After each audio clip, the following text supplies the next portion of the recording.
couple of original songs written this year, and this first one's called The World Wouldn't Be the Same.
And this next song is called All the Things.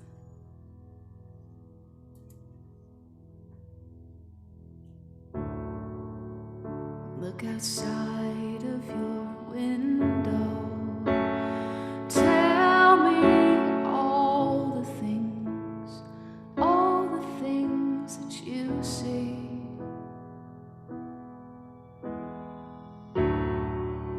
Tell me, what is it like in all the places can't be. Tell me that you are happy, that you have all the things that you need.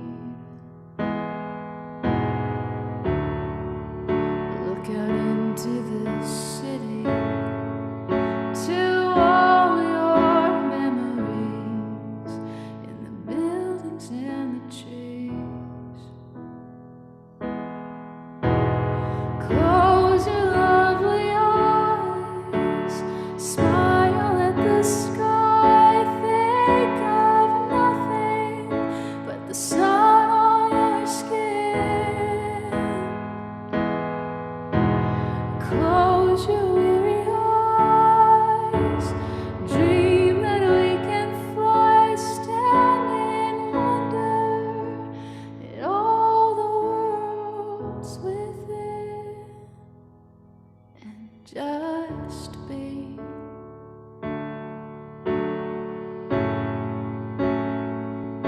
Who you are, who you were meant to be. Just be.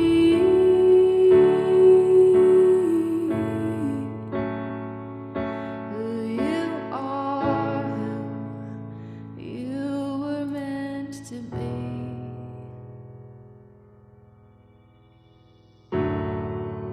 Look outside of your window.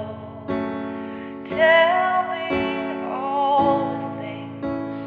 all the things that you see. Look out into the city, to all your memories in the buildings and the trees.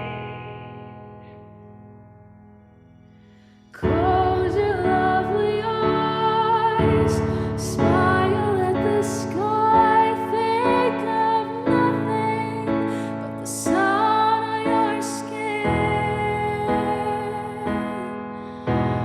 Close your weary eyes, dream that we can fly, stand in wonder at all the worlds within, and just be.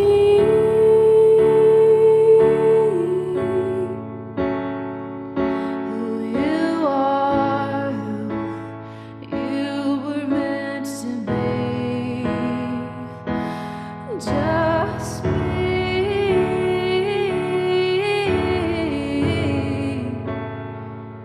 Who you are, who you were meant to be.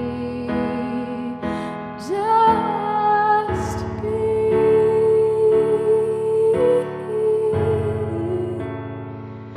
Who you are, who you were meant to be.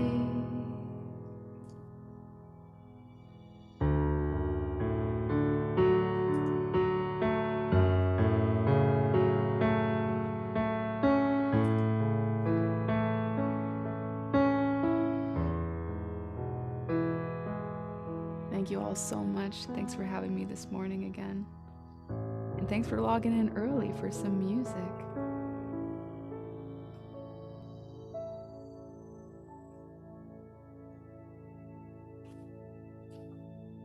Well, thank you very much, Danielle. Everyone, Danielle Thank you, Allard, our very own vocalist and musician.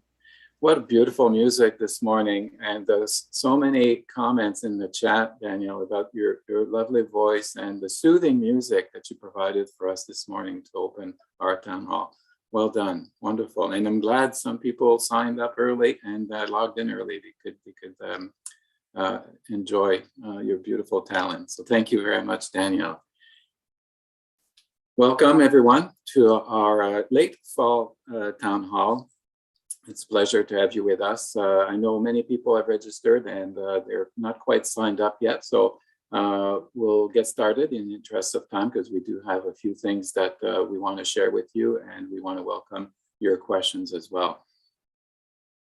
So I want to thank you for joining our town hall this morning, and we'll turn it over to Ron for an opening this morning. Ron, over to you. All right. Segu agwegu, digana dasa niengets. Digana hiladungsla de yene toladu, ungwe hubu, yunkinu ha hunja. Oji dahasu, oelasu, asina diganda nande, ahni hande sawahi. Yunki soto at neo da skanya delio, singwa dizo, daneto. So what I said was, good morning, everyone. My traditional name is Digana Dasa. And then I did a really quick sort of first grade version of Digana hiladungsla, which in my community or in my language means the words that come before all else. And when we do that, we acknowledge each other, the two-leggeds, and we thank each other for the work that we do. And then we turn our minds to our Mother Earth. And then we build a ladder to Skyworld, starting with the creatures on the ground, like the rocks and the insects and the water and the fish. And then we continue to build all the way up into Skyworld. And pretty soon we're talking about the plants and the animals and the medicinal plants and the trees and the birds and the winds and the thunders, the four messengers, the stars, the moon, the sun, and the creator Singwayadizu. And we acknowledge all those different layers of creation and remind ourselves to be thankful for the interdependency, interrelated, and interconnection of all those things. And so we put those together, we acknowledge and say thank you. We weave them so that our minds are one, and we are now prepared to do the good work for our community. Yamongo, Daneto. Thank you very much, Ron. And it's so nice to hear your new language acquisitions that you've been able to acquire with your work with elders. Well done. Thank you. I will now introduce our panelists for this morning's town hall. Mark Savinkov, Vice President Advancement. Chris Jansen, Senior Vice President Academic. Diane McCutcheon, Vice President Human Resources. Dwayne McNair, Vice President Finance and Administration. As you've heard, Ron Degandadasan McLester, Vice President Truth, Reconciliation, and Indigenization. Tracy McDougall, Director, President's Office and Communication. Laura Stenbra, Vice President, Student Services. Krista Pearson, Registrar. David Soltis, Director of People and Culture. Colin Bonang, the Director of Risk Management. And Erin Langevin, Director, Employee and Labor Relations. Welcome to all our panelists. So some housekeeping items for this morning here. If you have any difficulty with any technical issues with the platform, please reach out through the chat box, assuming at least that part works for you, and our events team will assist you. We do have closed caption, and it's available by clicking the closed caption button on the main bar. If you want to ask a question at the town hall, you have several ways to do this. You can raise your hand using the Zoom feature. I will call out your name to ask your question live. You will need to unmute yourself, and you can chat with the panelists. Alternatively, you can use the Q&A chat feature. You can type in your question. I will read it out loud and then invite the panelists to answer it.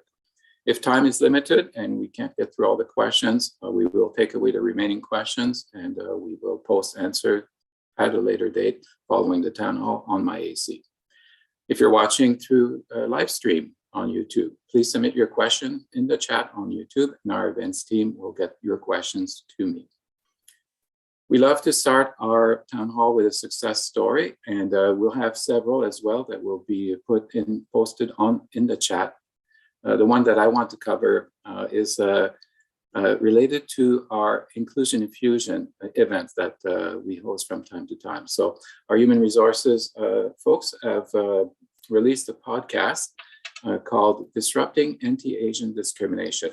This podcast episode is a recording of our second Taking a Stand Anti-Racism series that we held recently, where the focus of the discussion with expert was on developing understanding to disrupt anti-Asian discrimination. You can listen in to hear moderator Farbad Karimi, yes, our very own Farbad, Chair of Learning and Teaching Services, guide a powerful conversation with Dr. Dennis Cao, who's Associate Professor at the School of Social Work at Carleton University, Cindy Tran, a Vietnamese-Canadian journalist with CBC Ottawa, and Dr. Mary Reid, Associate Professor at the Ontario Institute for Studies in Education, OISE. And this moving conversation examined the meaning of and the complexity within anti-Asian discrimination in our communities and campuses. So again, this is a great one to listen to, and we'll put in the link in the chat for you to hook up with that later on if you'd like to listen into that podcast. So we have a few presentations that we want to do this morning, and I would urge you to listen to them attentively because they may answer some of the questions you may have relative to our winter term. And what we have for you this morning in our agenda is an update from our academic area with Chris Jensen. He will go over our enrollment to date, as well as the plans for the 22 winter term. We'll have an update on student services, on human resources, as well as finance and administration for the winter. So with that, I'll turn it over to Chris. Thank you very much, Claude. Good morning, everyone. It's a beautiful first snowy day outside my window here, and I'm happily watching the snow melt off the branches. I'm not quite ready for it to be winter yet, but that is kind of what I'm here to talk to you about a little bit is winter. So if I could have the next slide, please. Just want to give a brief enrollment update as to where we're at. So this is overall enrollment. And looking at the left-hand side, the total students, new and returning, that 18,350 is the winter 22 forecast. That does take into account the shortfall that we had in our fall enrollments. There will, of course, be a flow-through challenge. If the students don't show up as level 1, we don't have them as level 2 for the winter. So the numbers that I'm sharing with you have been adjusted based on our actual results for the fall term. Breaking it down between domestic and international students, again, you can see what the really what we're aiming for in terms of targets. So next slide, please. So how are we doing with regards to hitting those targets? A little bit of a complicated slide. I think I've shared this a version of this with you before. That 2,670 new domestic students. These are now level 1 students. We are 67% of our way toward that target, which is on par with where we've been in previous years. Notice in winter 21, we were 68% of the way there. Winter 20, we were 70% of the way there. So we're making good progress. The gray and blue bars are paid and confirmed, not just paid. So if they're confirmed, we know we have a melt challenge. Just because a student has confirmed does not mean that they will actually pay their fees and show up as a registered student. We still have a lot of heavy lifting that we're working on to get those convert those confirmed students into registered students. And as I have been fond of reminding everybody, we all have some role to play in strategic enrollment management. So if somebody asks you to give a hand, to lend a hand in an activity around conversion, please offer whatever support you are able. This is a really critical time. The next 3 or 4 weeks is absolutely critical for us to be able to meet that winter 22 domestic intake target. So if I could see the next slide, please.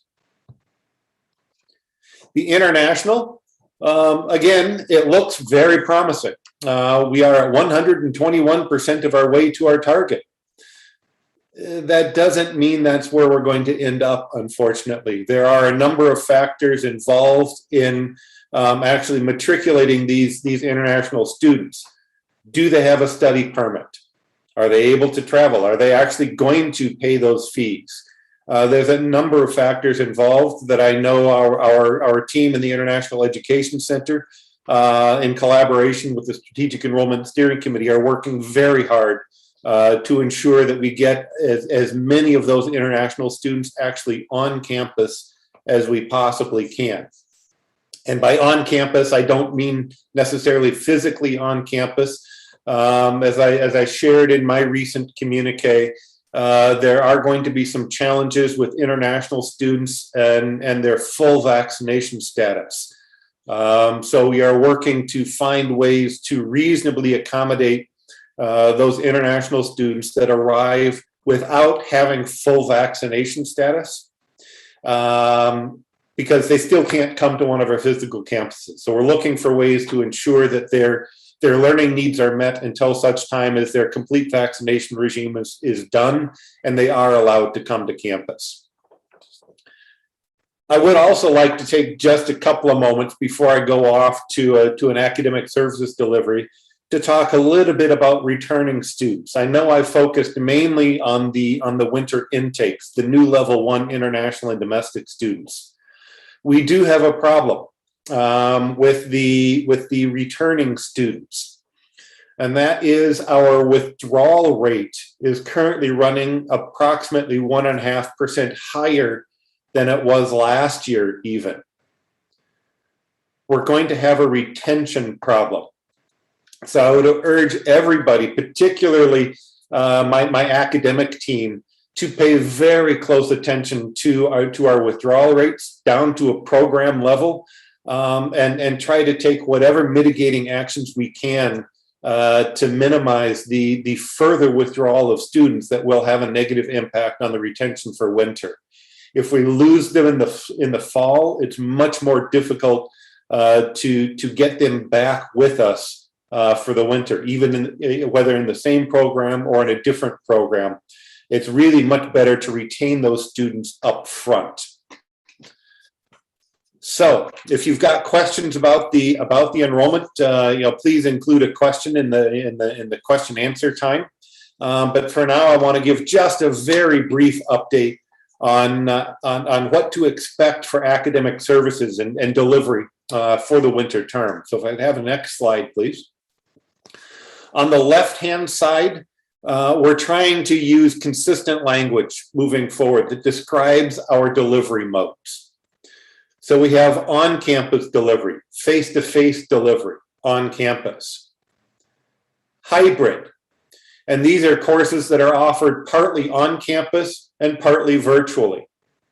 And the virtual component may be, as it was before the pandemic, our same understanding of what a hybrid course was before the pandemic. So it can be asynchronous through other activities, or the virtual component could be synchronous through Teams or Zoom or however else the class is normally delivered virtually. Which gets me to virtual, realizing it was a bit of a circular argument. The term virtual is what we're trying to use to replace remote. Remote has a bit of a negative connotation, thinking back to the March of 2020 when we went remote in an emergency fashion. Virtual is really something that we are planning for, something that we are putting energy into and ensuring that we have a very high quality delivery through Zoom, Teams, or whatever other mode we are using. Multimodal is when a course is offered through one of the previous 3 versions, 3 deliveries simultaneously. So a course is either offered, it can be offered face-to-face, while some students are partaking synchronously virtually. There is a third option that is being piloted in a very limited number of areas where there's actually 3 modalities going on at the same time. Virtual, face-to-face, and an asynchronous review of a video, of a taped session of a class. And finally, we use the term online specifically to relate to those courses that are delivered through AC Online. Again, that's the terminology that we're going to be trying to use moving forward. Couple of notes on support for faculty. The digital learning environment team, who's responsible for Brightspace, will be continuing to provide service via booking. So you can book an appointment. And I would suggest that if you need to do so, please do so in a timely fashion. LTS will be offering hybrid services. So some services available for drop-in on-site and other virtual services available through booking. The AV recording studio is going to be provided through booking, but we will have staff present on site for any recording sessions to support those sessions. I realize I probably could have talked for an hour on the wide variety of academic services, many of which are going to be program specific. For example, are the student success specialists going to be virtual or face-to-face?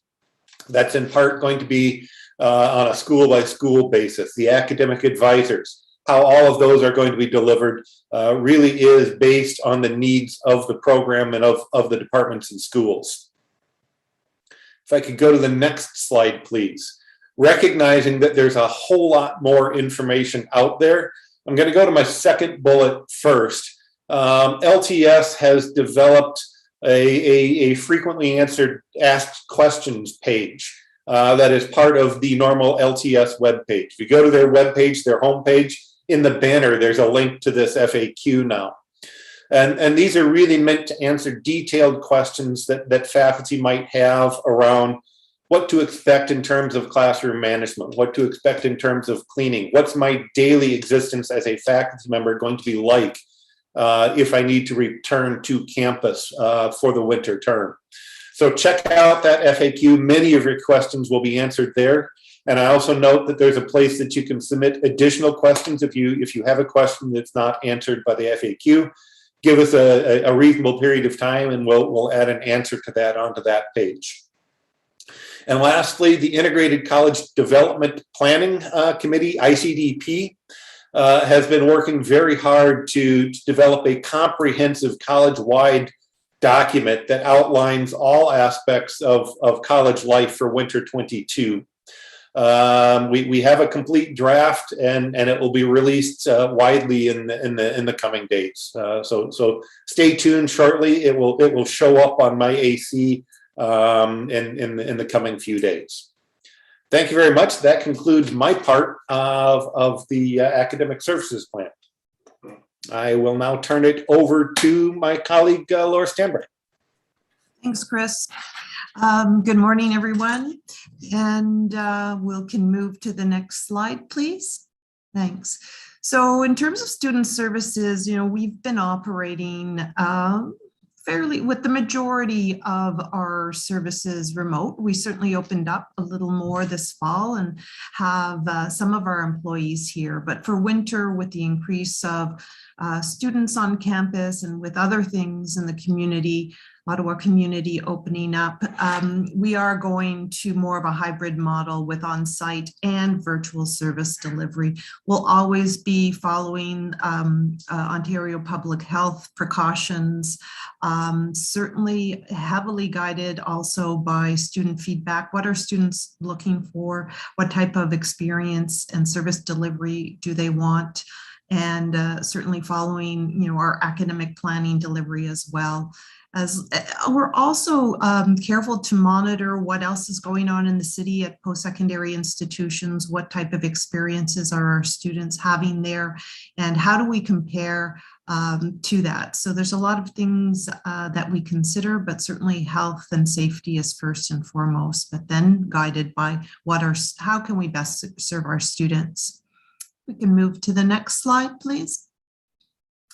So this hybrid service approach really is, providing a blend of services for our learners and for our colleagues as well. We will be operating in our college standard hours, 8:30 to 4:45, and certainly just not returning to normal, definitely trying to take the lessons learned, the benefits we've been able to provide to our employees and to our students and find that right blend. We'll certainly be evaluating that on a daily and weekly basis and adjusting as we see adjustments are required to optimize those experiences for our learners and for our employees.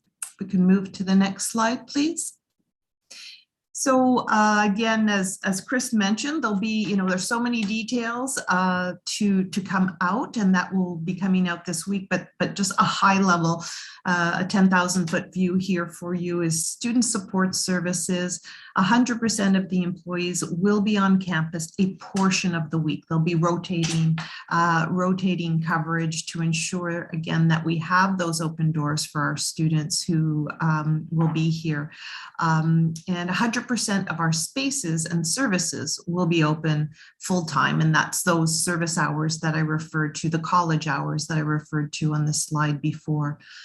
AC Day 1 activities are going to be primarily remote. That is what's happening within the city as well, because there are such large number of students that want to participate in these. The safest way is to do that is virtually.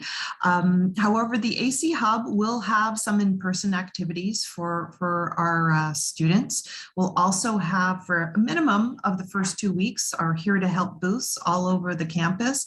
And again, with that, we'll see how that goes. We'll see what's required. If it's helpful to have those open longer and available longer, we will do that. In terms of the registrar's office, we will, continue to have the services at the front of house, face-to-face where required. Our enrollment services representative team will be on campus, and certainly employees for admissions and registration and financial aid. And again, as always, we'll be monitoring and adjusting. In terms of marketing recruitment, campus tours will resume. We'll be careful. We'll monitor the size and the how we conduct those campus tours. We'll certainly have virtual tours available as well. Most of our events will still be planned virtually, and again, we'll have a slow return and more hybrid options available as we roll those out. Again, those can be very large crowds at time, and we want to be careful. And in terms of our marketing employees, most will primarily work virtually, but certainly there'll be opportunities and times where they'll need to be on campus. And so that will be happening as well.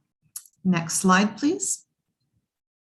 Again, on MyAC, available this Wednesday, we'll have much deeper detail about this for you, and we'll find other opportunities where it's easy to find for you to look for this information.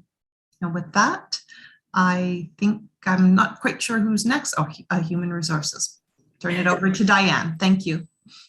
Thanks, Laura. Thanks very much. And good morning, everyone. So I'm wanting to provide an update to everyone on the human resources services that are available for the winter and what we look like. Our client base is all of you. So ours, it's a little bit different that we don't have the face-to-face with the learners, but we are wanting to provide you an update on our services as part of the work model pilot. So if we can go to the next slide, please. So we will be providing an on-site and virtual services to meet the needs of our clients, which is all of you. So we had started our work model pilot September 27th, and we've had this combination of on-site and virtual services, and we will be ramping up for the winter to include more people on the schedule, more people on the rotation. So like what we did in the fall, myself, the directors, the executive assistant to the VP will be available both on site and virtually as we explore different space options. As we are working through the pilot, part of our commitment to start gathering metrics and figuring out what works is to work in partnership with our facilities management team to figure out what the space of the future will look like. So we're working through that and partnering with them. We are also offering our services both on-site and virtually during our regular hours. And what we're also trying to do during this pilot is also explore flex hours option and start to figure out, is that going to work for our clients?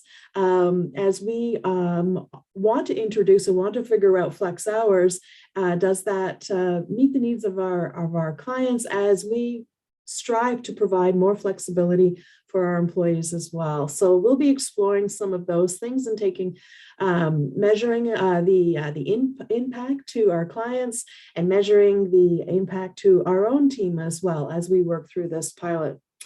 We have divided our next slides by the different directors. So with that, I will turn it over to David. If you would like to take this slide. Good. Thanks, Diane. I'll complete a walkthrough of services on the people and culture area. Starting with HR client services will be a hybrid service starting in winter 2022 with on-campus presence 2 to 3 days per week. Employees and stakeholders who require support at any time can send an email to humanresources@algonquincollege.com. As Diane mentioned, HR is in the work model pilot, and our team of talent advisors are currently working in hybrid mode with on-campus presence 2 to 3 days per week. Stakeholders can visit our webpage to access an area breakdown, and the respective talent advisor provides support by clicking the Our Team Groups link. We're also currently recruiting for a talent recruitment specialist. On the HR systems reporting and special projects area, this is a group that's working primarily virtual. Our HR systems and reporting resources will be on campus 1 day per week. And then moving to the right-hand side, our inclusion diversity specialists will continue to be on campus 3 days a week, supporting programs and initiatives. Our Center for Organizational Learning team will work in hybrid mode. Our team is located in the Employee Learning Exchange located at C123 on the Ottawa campus. They will continue to deliver programs, including leadership training, mentoring, management, and support academies. For more information, employees are encouraged to send an email to employeelearning@algonquincollege.com or access Employee Learning Catalog, LinkedIn Learning, or the Center for Organizational Learning website. Finally, we have the AC Way and Change Management team, which has an office on the Ottawa campus, room C210. We are currently in the process of staffing the manager and specialist roles in this area. I will now turn it over to Erin Langevin, who will speak to the Employee and Labor Relations area. Next slide, please. Thanks, David. So as we've moved through the fall, the Employee and Labor Relations team has been hybrid, and they will continue that in the winter term as well, as we continue to work through the pilot and understand what serves best for our colleagues. The Wellness and Abilities team has been remote, and they will continue to be remote in the winter term. However, there's some requirements for individual employees to be supported. So as those needs arise, they will offer flexibility and come on site for campus meetings as well. And our total compensation team has been hybrid throughout the fall. They will continue that into the winter to offer support. And we have provided the contact information for both of those teams. Specifically, if you have questions, please reach out to them. Otherwise, please contact us personally with our emails, and we'll be happy to support you and offer the support that you require as we move through this transition period. Thank you.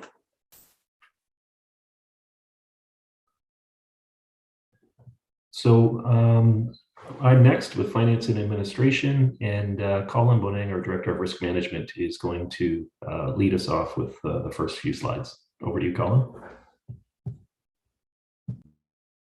Thanks, Dwayne, and good morning, everyone. Perhaps before we start the first slide, I'd just like to say a couple things for context. I think it's important for us to reflect on the fact that the college has been operating safely and effectively since the very beginning of the pandemic back in March of 2020. And we've been doing that by applying all the necessary policies, the guidelines, control measures, paying attention to the provincial regulations and the public health guidance that's continued to change throughout that period of time. And I think the college has done an incredible job to date. Since last fall, we've put well over 500,000 students, employees, contractors, visitors, residents through our doors. They've continued to access college campuses to receive and deliver services. Many staff and faculty have been working and teaching safely on campus continuously since the very beginning of the pandemic as well. And we've been doing that by applying good infection control procedures. College activities have been incrementally increased each term, going back to spring, summer of 20. So over 5 terms, we've continued to have great success in applying the procedures and being able to operate safely on campus to the extent that we've been permitted by provincial regulations. If I could have the next slide, please. So where we are, where are we at?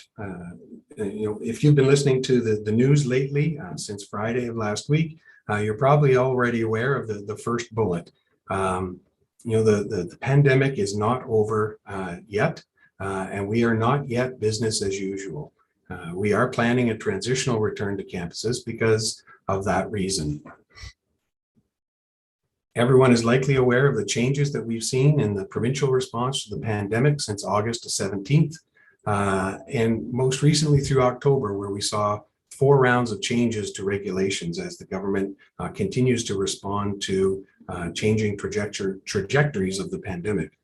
We're still bound as an employer, as a college, by specific regulations, as well as instructions from the Chief Medical Officer of Health and public health recommendations.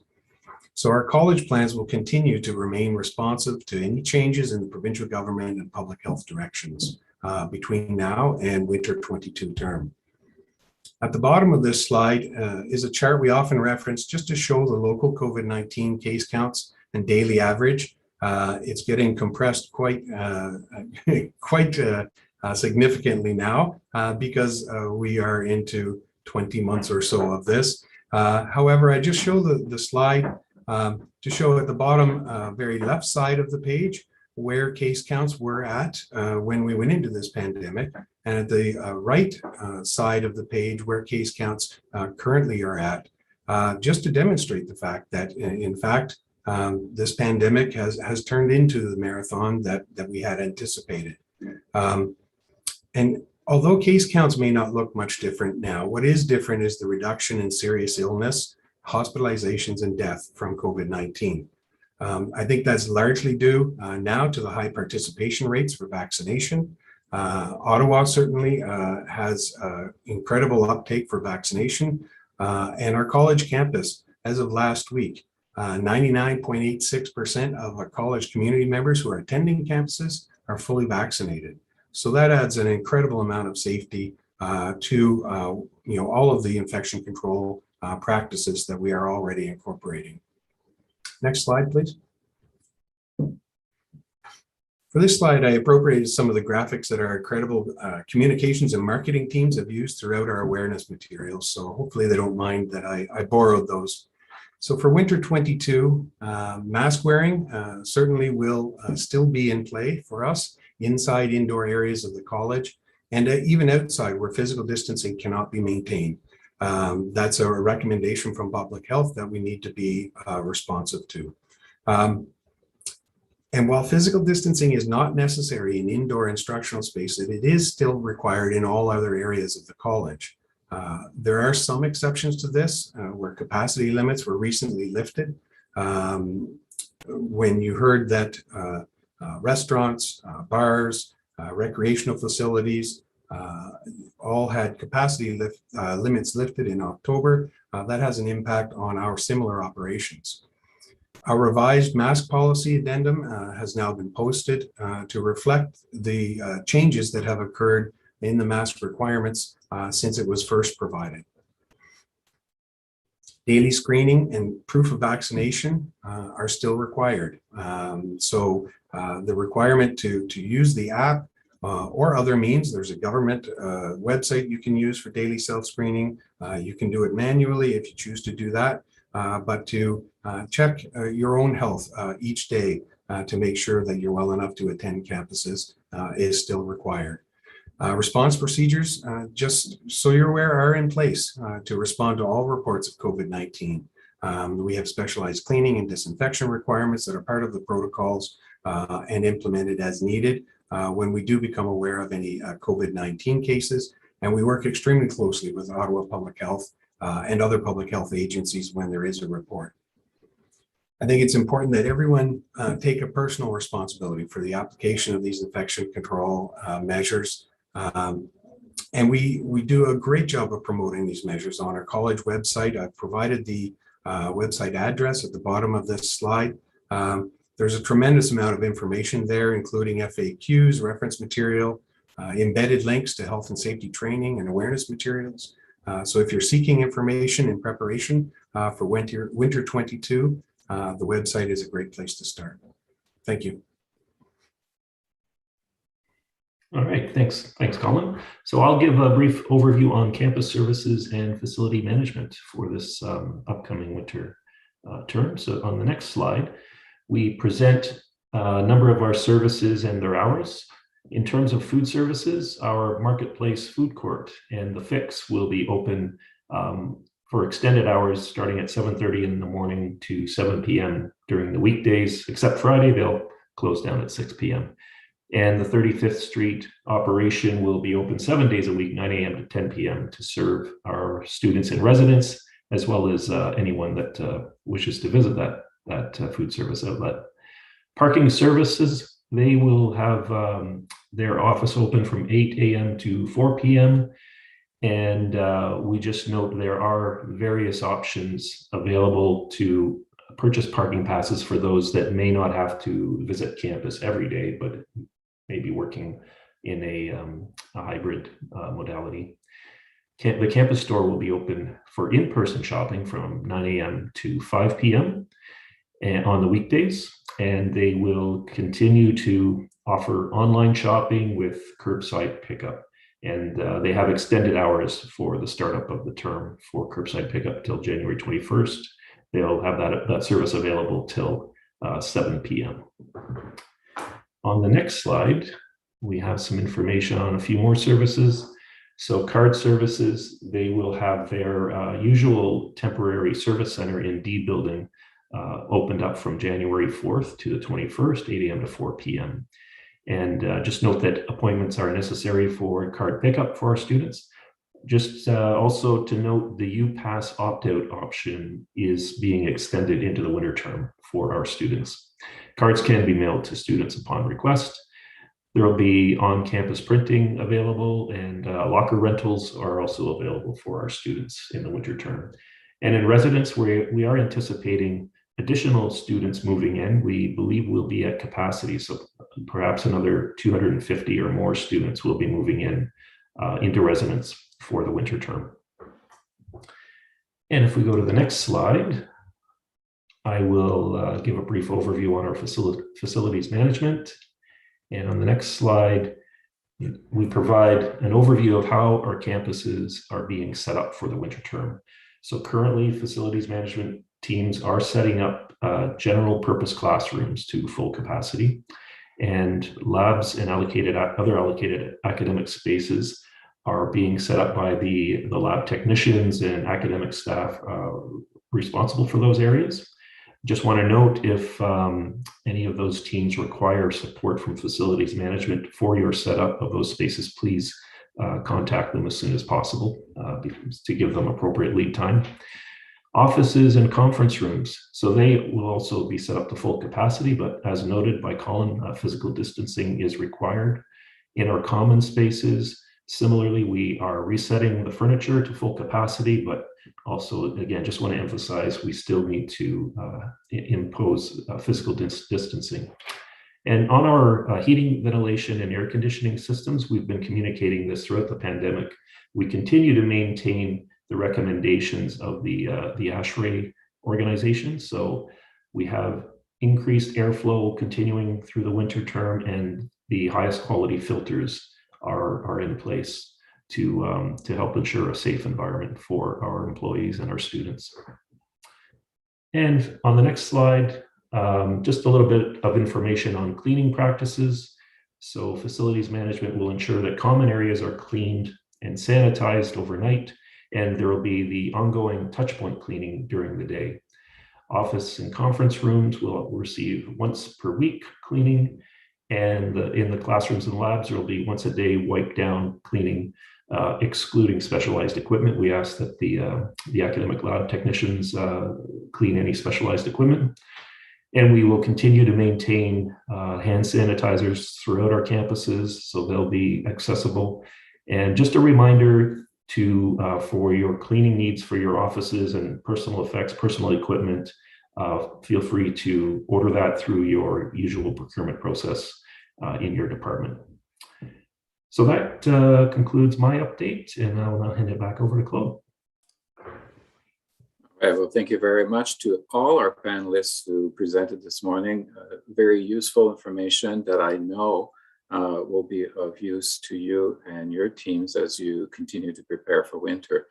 And I suspect that some of what you heard probably answered some of the questions that were put in the Q&A before some of what you heard this morning. So as we go through those questions, we may find that if it's a repeat of something that we've heard an answer to, we'll skip that question. Also note, Sophia in the chat posted that you can vote on the questions that are in the Q&A, and the more vote that it gets, it brings the question up on the list, and so it gets covered before others. So that's a feature that we used at our last town hall that seemed to work effectively for the audience, and we're using that again today. So feel free to use that feature if there's a question that you wish to hear the answer more quickly, perhaps, than another. All right, so we also received a number of pre-submitted questions, and some of those we will cover this morning here live. Some of them, the question and the answer will be posted in the chat. So we're going to be doing a bit of double duty here in the interest of time. And some of the questions that were put in advance, some of them were a little lengthy. So with your indulgence, I will paraphrase some of them in the interest of time to give time for our panelists to answer the questions. And then after those pre-submitted questions, when we're done that, then we'll go into our live questions, which will include people who have their hand up and people who have submitted questions in the Q&A. All right, so our first question here is regarding Brightspace and the fact that it opens up for students automatically on day one of classes. And the question is it possible that they would be open automatically earlier or sooner than day one to allow students to time to sort out their academic affairs? So I will turn it over to Chris to answer that question.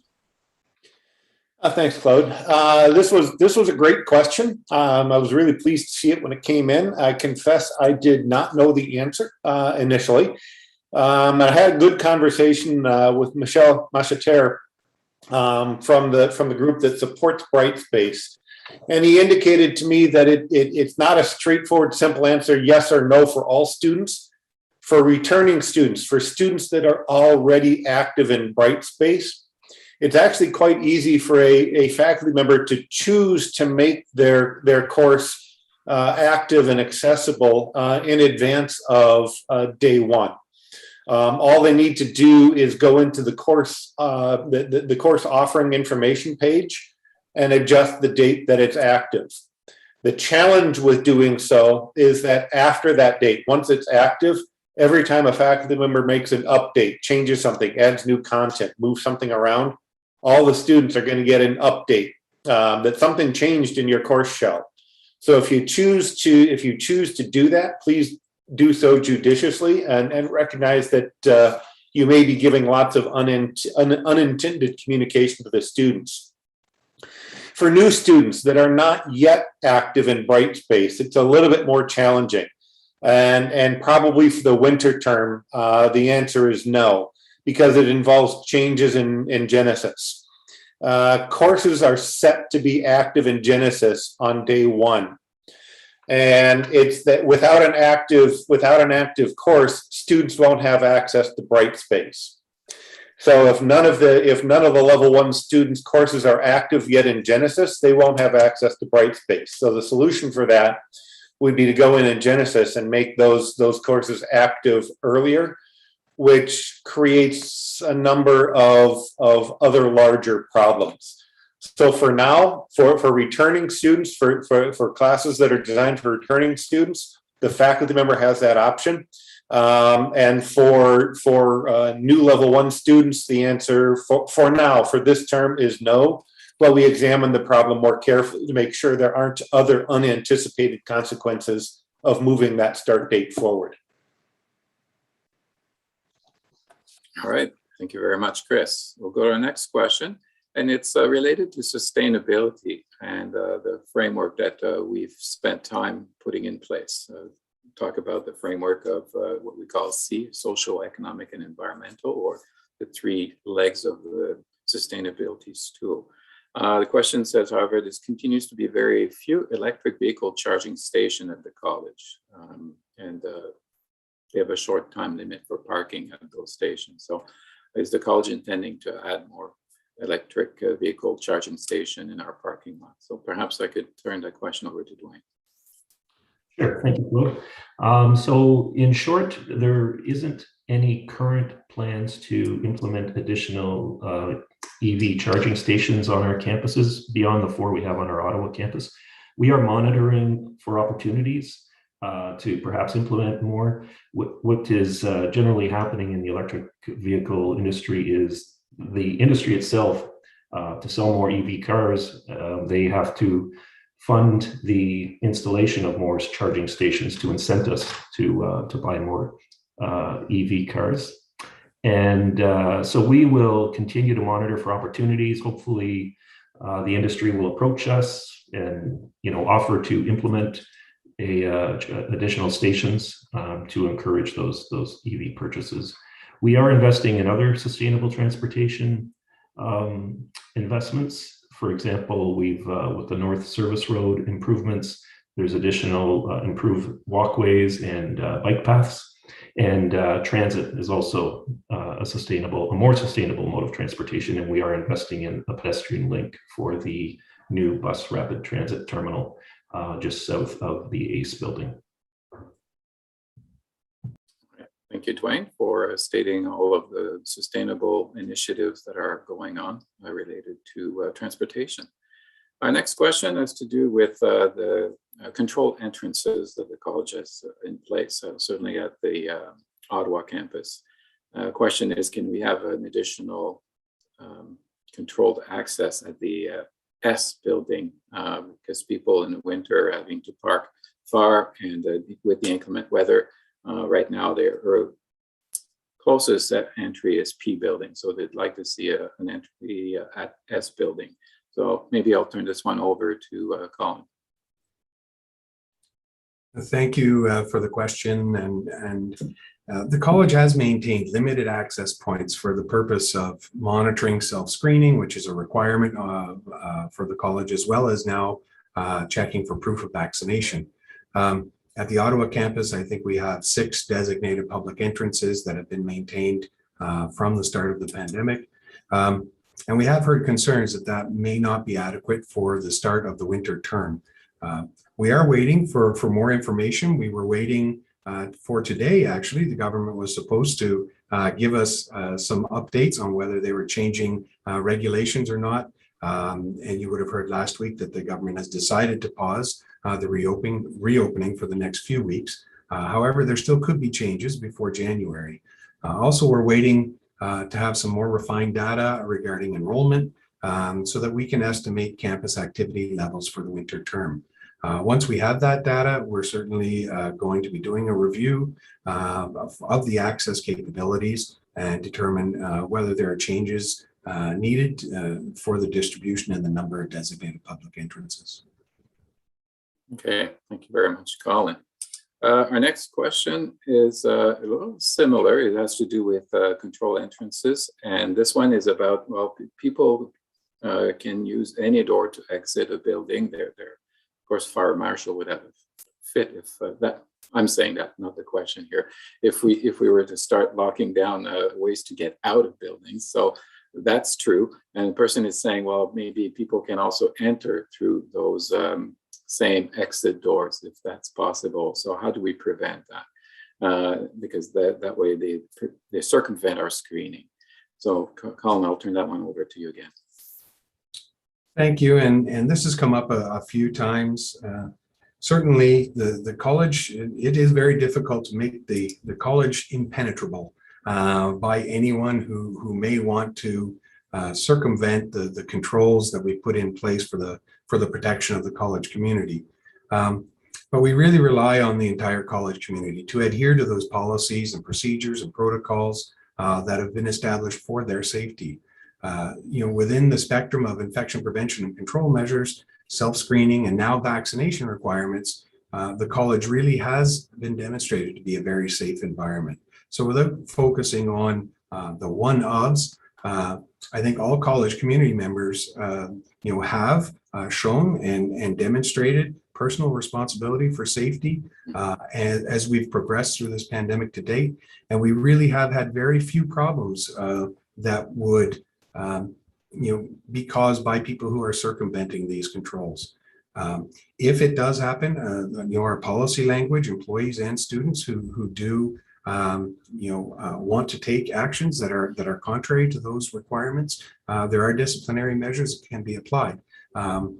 But I think it's important that we strike a reasonable balance between how we continue to allow necessary and timely access for the college community and ensure that there's an appropriate controls in place for the safety of the college community. Thank you very much, Colin. Our next question has to do with masks, and there are two questions there, so we've kind of lumped them together. The first one says, with the return to classes in January, and I will comment on this because we often hear that. I hear it in the public discourse as well, and I will often say to people, we've been open since July 2020, and we started masks on campus on July 7th, 2020. And so this is not a new practice that's been in place for almost a year and a half. And, I walk on campus regularly. People are adhering to our policy of mask wearing and wearing them, covering the nose, mouth, and the chin. And it's not just the college. This is happening in most parts of society where you have to enter a business or any kind of space. You have to wear a mask. And so this is not new to the college, and I would say people are complying. But just wanted to open that small bracket because I hear that often about we're opening the college or we're returning to class. And I do want to caveat that we have done so for some time now. Anyway, I want to return to Colin because this has a health and safety flavor to those two questions. So perhaps, Colin, if I can ask you to answer those. Thank you, and I would concur. I mean, certainly the college community is well indoctrinated into the use of masks at this point, and we have very good compliance rates with people using the masks and wearing them properly. Our policy addendum, I think I mentioned earlier, for the use of masks has recently been updated. It does include specific language concerning college expectations for temporary removal of the masks to consume food or drink. And we have identified that removing a mask for a prolonged period is not permitted unless it's in dining facilities. And we have to use a little bit of reasoning with this. Someone who is taking a moment for a snack or a drink of water, who temporarily lowers their mask, is operating in accordance with the regulations, and that needs to be accommodated. But at the same time, sitting in a public space where masks and physical distancing are required to eat a 3-course meal is certainly not. And we have dining facilities provided for that reason. The second part of the question, disposable masks, certainly they are available for issue at public entrances. We do ask that everyone wear personal face coverings, but if someone shows up without a mask, student arrives at class as the question asks, without having been issued a mask, they can be directed to the nearest designated entrance to obtain one. And they're available in our vending machines. I saw that as well. All right. Thank you very much, Colin. Okay, our next question is, again, a long one here, so I will paraphrase it a little bit. It's to do with, okay, I'm in class, I'm in person, and then my next class is virtual. And I need a place in order to, if I'm a student or if I'm an employee, go in and sit down somewhere in order to do that activity on campus, because I'm not going to go back home or go off campus to do that. So that's really the gist of this question here. And I will turn that one over to Chris to assist us with it. Sure, thanks, Claude. Well, when I read this question, I had a second part to it that's an easier, quick answer around the strength of the college networking. Is it going to be able to handle that level of activity? I did have a conversation with our folks in ITS, and they have assured me that yes, we do have the bandwidth. And if we begin to run into problems, they have a plan in place to very rapidly scale up the bandwidth available to us. So they don't see there as being a potential problem. The scheduling question really is a bit more challenging, particularly as we are even now still adapting some delivery based on questions and concerns that are being raised by students and such around the delivery modality, around the international students' ability to become fully vaccinated. We're really trying to develop some learner-driven strategies to mitigate some of these problems. So it's a bit of a shifting target. With that said, I've had a good conversation with our folks in scheduling in the registrar's office. Draft timetables are going to be released to the academic areas Friday of this week. And really, until those schedules are complete, it's difficult to tell the magnitude of this problem. If a program is already fully face-to-face, we're not going to have these kinds of issues. If a program is already fully virtual, online, remote, whatever the right terminology is that you're comfortable with, that's not going to be a problem. It's only the hybrid delivery, the programs with hybrid delivery with some courses face-to-face and some delivered virtually that there will be a problem. And I'm actually going to turn it over to Krista. She just this morning gave me an interim update on where we're at. She's also been talking to the scheduling folks, and perhaps she'll be able to provide a little bit more detail around the magnitude of this problem. Krista? Certainly. Hello. Thanks, Chris. I don't know if others can hear me. Hope so. Happy to share that the scheduling team is attentive to this new and emerging way of scheduling. So we are very aware that loading happened, course loading for the winter timetable occurred before some of the changes that have had to occur. There have been some pivots and changes to the schedule in response to the international student information. And what we have right now are approximately 30% of our timetables will have timetables that have virtual and on-site courses. So what that will mean is that this week, before the schedules are released to the academic area, the scheduling team, they're very talented. They're going to do their best to mitigate situations where students wouldn't have time to travel. And we know that there will be some. And so in addition to that, scheduling has been working with facilities to identify spaces where we would be able to highlight and promote access to quieter spaces to participate if needed into those virtual classes. So that communication will be shared with students with the timetable release on December 6th. Again, we'll know more about the impact and we're really hopeful that that 30% will go down by the time they're released on Friday to the academic area. Thank you. Hopefully that's helpful. Okay, no, it's very helpful. And thank you very much, Krista, for adding your comments to Chris's comment to that important question.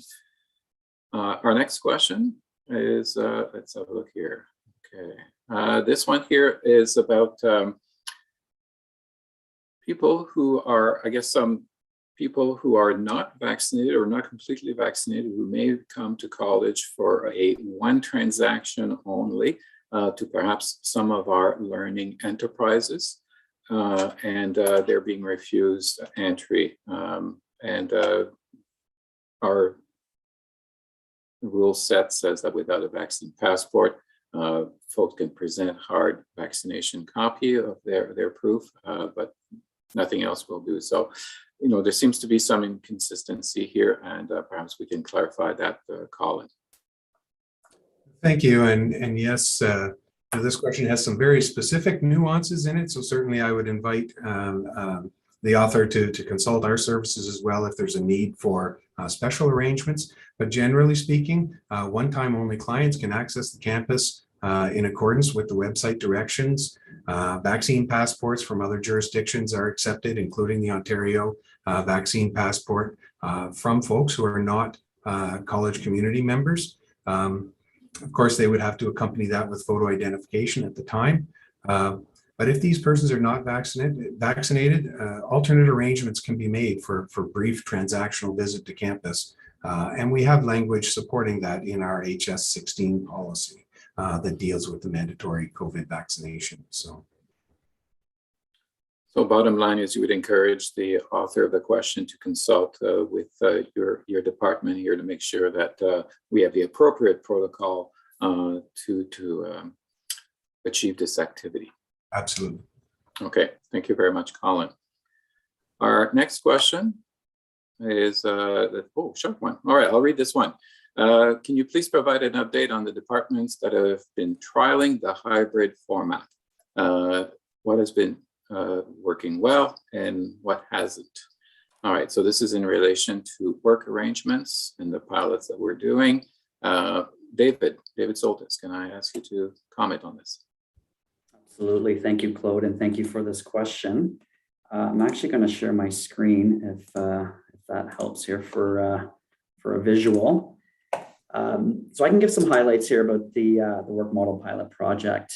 Starting with a little bit of a refresher, this slide is just a reminder that we have 3 clusters or phases of go lives with a total of 15 areas of the college participating.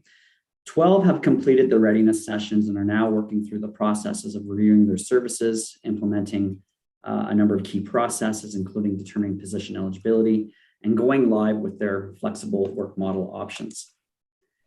Going to the next slide here is our simplified view of our project dashboard. Overall, from a project perspective, we're trending well on time, scope, and overall. We're currently focused in on the data evaluation phase, which includes development of survey tools, which have been drafted and are currently under review by our collaboration team. From a learning perspective, key insights, and this is really coming from the project team, learned to date. We've seen 4 core areas of really some really key insights, starting with service delivery and that focus, really looking at each team, looking at how they assess their teams, how they're going to deliver services in the future. Really requires discussion with people leaders and their employees, potentially update service level agreements, to look at new modes of service offering, whether it be virtual or on-site or a combination of both. The other key insight for us is really the due diligence it takes on the position analysis. It really takes time for people leaders to complete that step. Lots of good discussion, one-on-one with employees, as well as discussions with the full team or area. And once again, trying to find that balance between the need to provide flexibility while still achieving those service levels.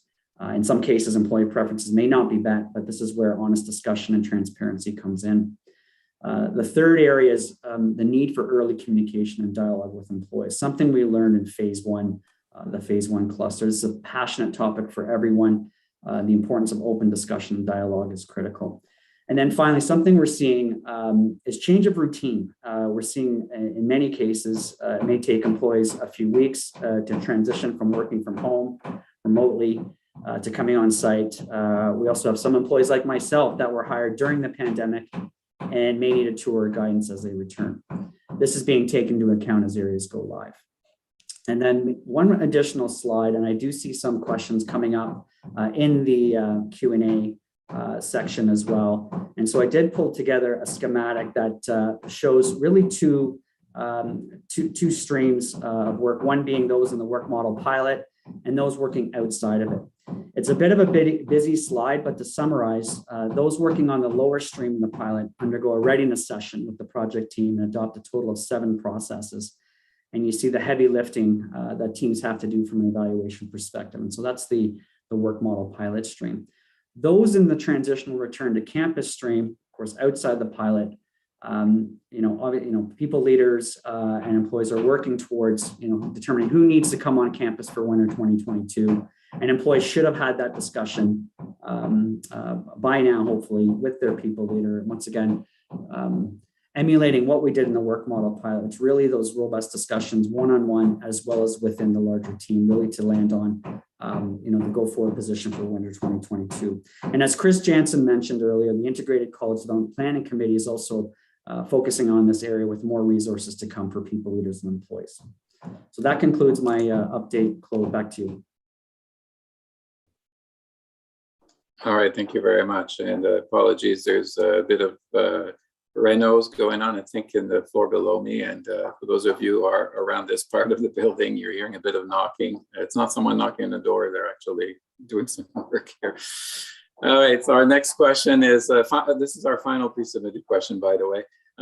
So this has to do with our new ARC and the fact that if people are wanting a membership to the ARC, they have to pay the full amount. There's no opportunity to do payroll deduction and pay this in a biweekly installment. And the question is really around, can we not have that opportunity? So it's dollars and cents related. So I'll turn it over to Dwayne. Thanks, Claude.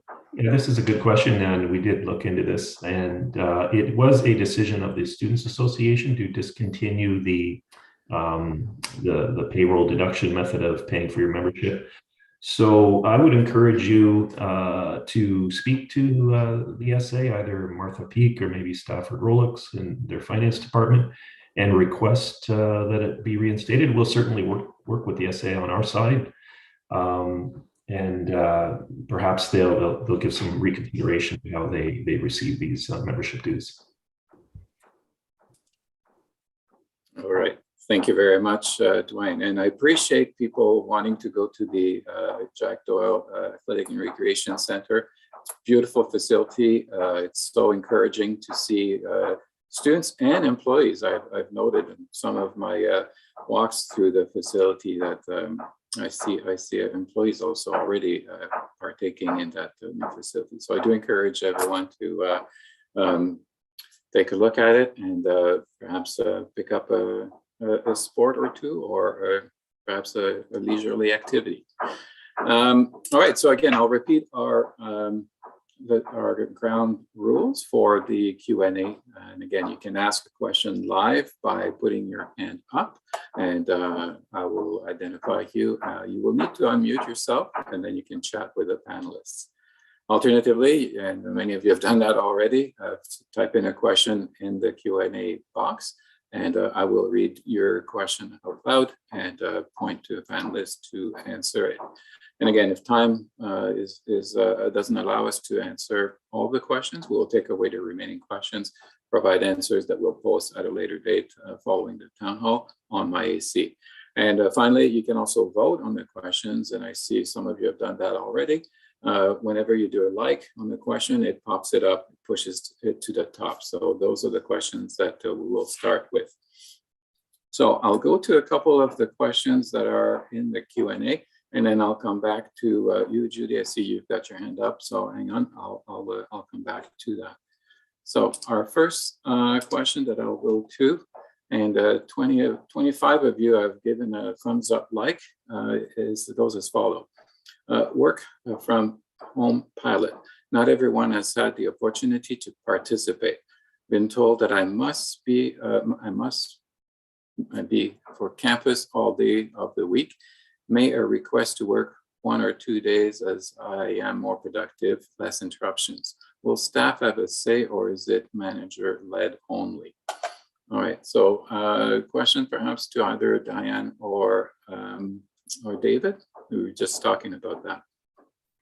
I can start, and then David, if you would like to add in. I just wanted to highlight, again, it may have been a lot of information on David's slide, but he really worked through, if you're a pilot area, this is what the process is. If you're a non-pilot area transitioning back to campus, similar process that the managers undertook, really focused on the type of position and figuring out whether, based on how we are delivering our services, which Laura walked through and Dwayne walked through and Chris walked through, based on what we are going to be providing to our learners. It was based on that service delivery that the managers then needed to figure out whether those positions needed to be on site, hybrid, or fully remote and continuing. And so the process that we encouraged in human resources was certainly to talk to the employees as soon as possible, to have those conversations so that people would be prepared, and then support any issues arising that the employees may have raised, so that we can have that smooth transition back to the campus for more people. And so that's kind of the process part. And it doesn't get necessarily to, okay, well, what about that specific example? So David, I don't know if you have anything more to add, or whether any of my ASEC colleagues then would like to kind of touch on some of their processes as we unveil the what to expect for winter of 22. Maybe I can go first, Diane. That's exactly it. It starts with looking at the service delivery model, the service commitments for the upcoming year. And then really, once again, having those discussions one-on-one with each employee, having those robust discussions with your larger team, and then landing really on the go-forward position when it comes to who's coming on site. And of course, working within the health and safety parameters that Colin has spoken to earlier. So, no, thanks, Diane. You covered it well at the front end, and maybe I'll turn it over to Claude or any ACET members as well to add additional info. Okay, I'm scanning here our Hollywood squares, and no, I think everybody thinks the answer has been well covered. Again, I'll stress the importance of having those conversations with the employee. I think well covered by Diane, by David. Look at the work itself, the position, what does it need to do? And based on how many employees and students we will have on campus, and then go from there with the employee, all right? That's important that those conversations be had. Our next question is somewhat related, and it comes from Christine Kelsey. I noticed that 100% of student support services employees are required to be on campus at least part of the week. Were support staff involved in making those decisions? And what about people who are not student-facing and do not meet with students as part of their job? So perhaps Laura, I can turn this one over to you. Yep, thank you. And thanks, Christine. Yes, I was definitely Ben Bridgestock, the director of that area, has advised me that there was extensive discussions at team meetings and huddles with managers and their teams in terms of gaining some input. In the end, I think it's really about a goal of being flexible and consistent with our teams. It's interesting, there was this, I'm sorry, I forget, Diane could probably put it in chat. There was this woman who presented at Kaleidoscope and was saying, this new work model. Dr. Duxbury. Thank you, Dr. Duxbury. And, really saying that we really will, we haven't done this yet, opening back up and really learning by doing. So, what I can say is we will continue. I think the dialogue between employees and managers has to continue as we move our way through this. I think we want to be as flexible as possible, and also not underestimate the power of collaboration when we are in one room as well, or in one place. But there's a number of factors that are going to go into this. We've always said employee informed and however decided by the manager of that area. We will do our best to support our employees for sure.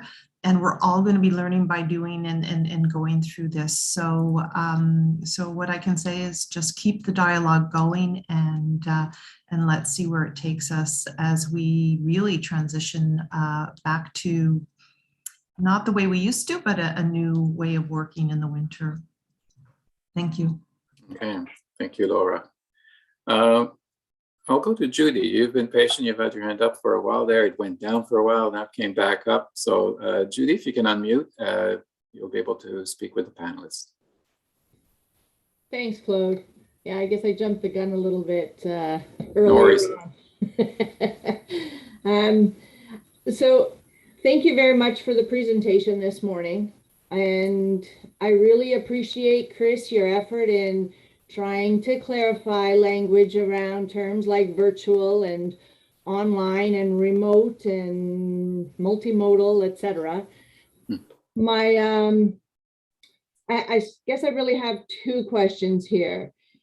I'm a little bit concerned about support for faculty in classrooms.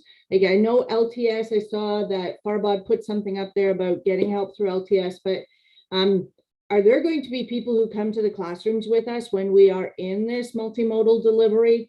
And secondly, we're hearing a lot of stress and anxiety from faculty, and we're already getting some feedback that students are talking to one another and are concerned about the uneven delivery approaches happening between departments.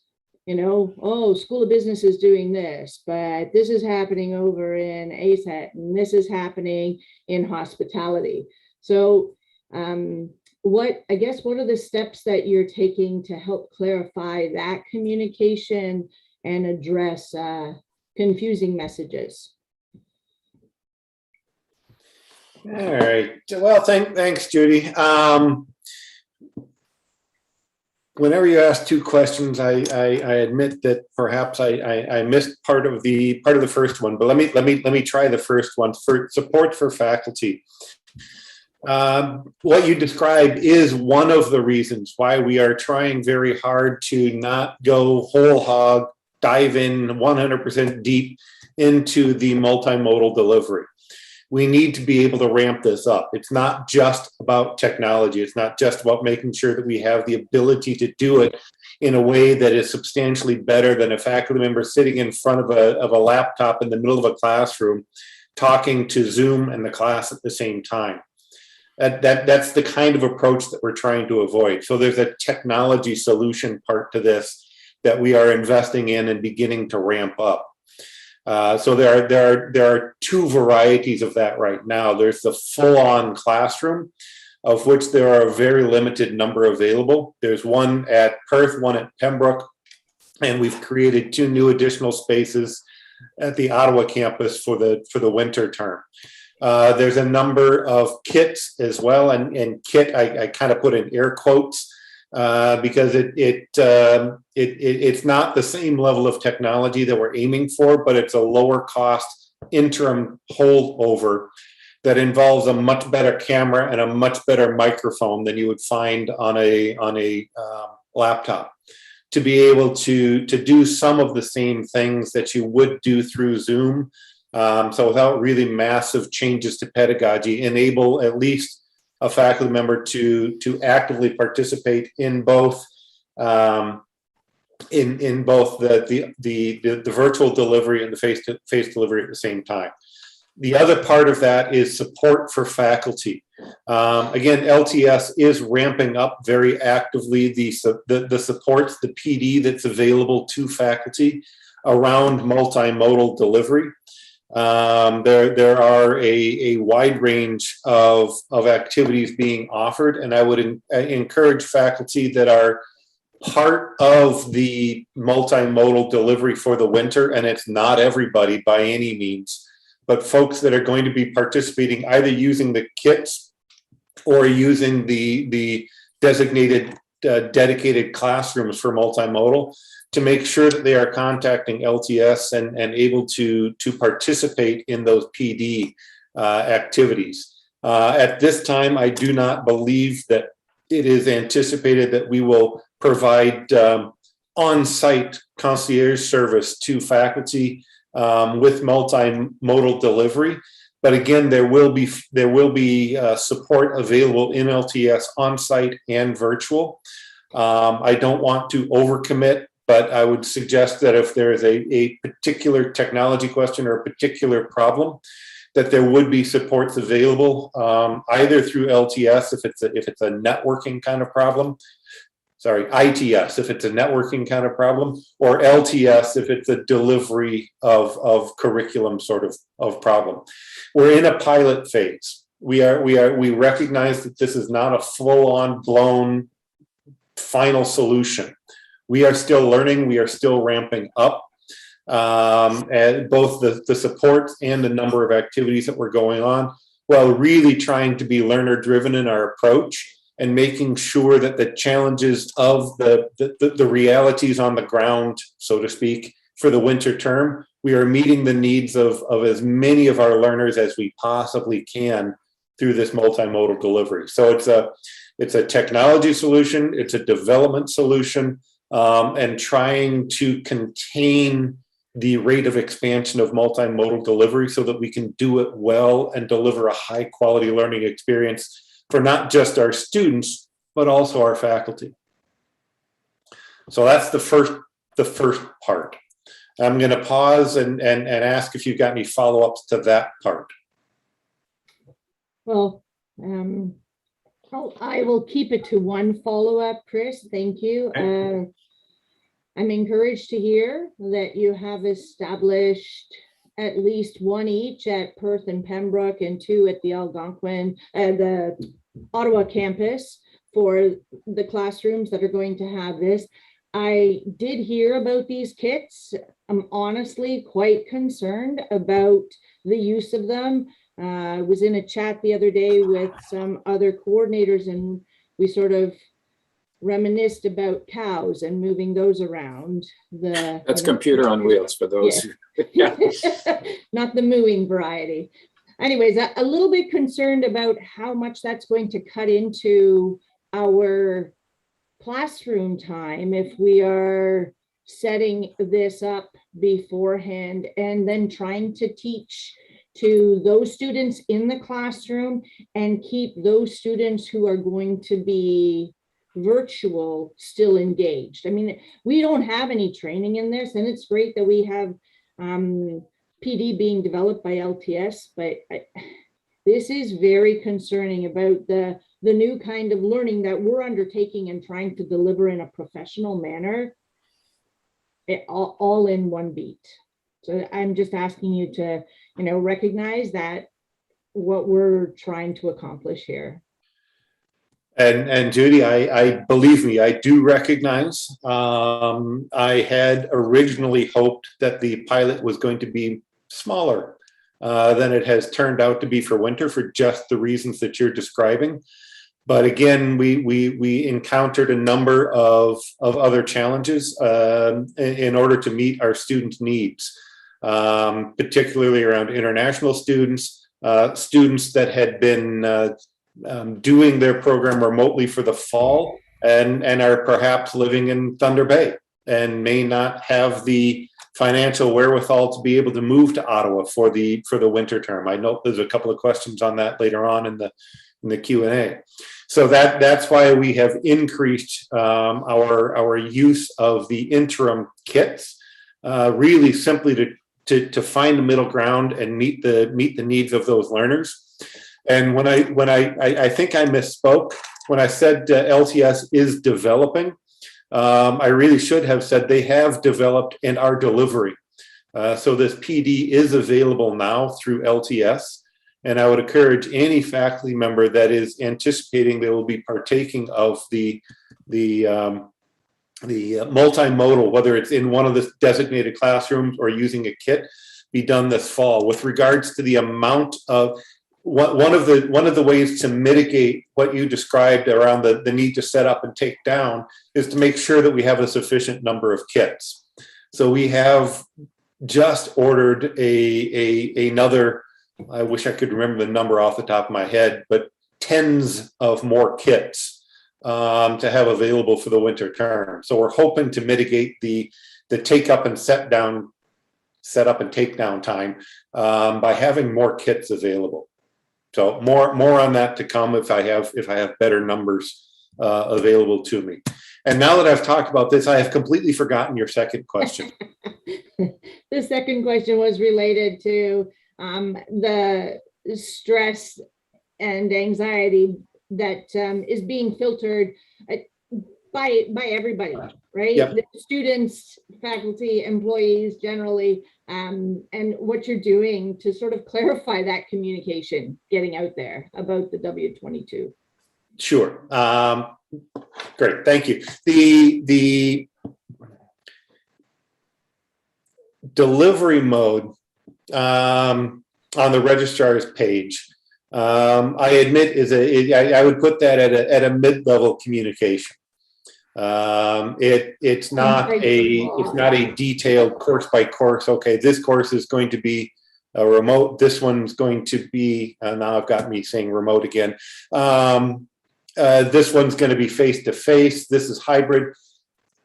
That information, I also note, is shifting. Timelines are shifting. As you know, the School of Business, one of their mitigations toward meeting the needs of the large number of international students was to modify the delivery mode, not for the entire semester, but parts of the semester.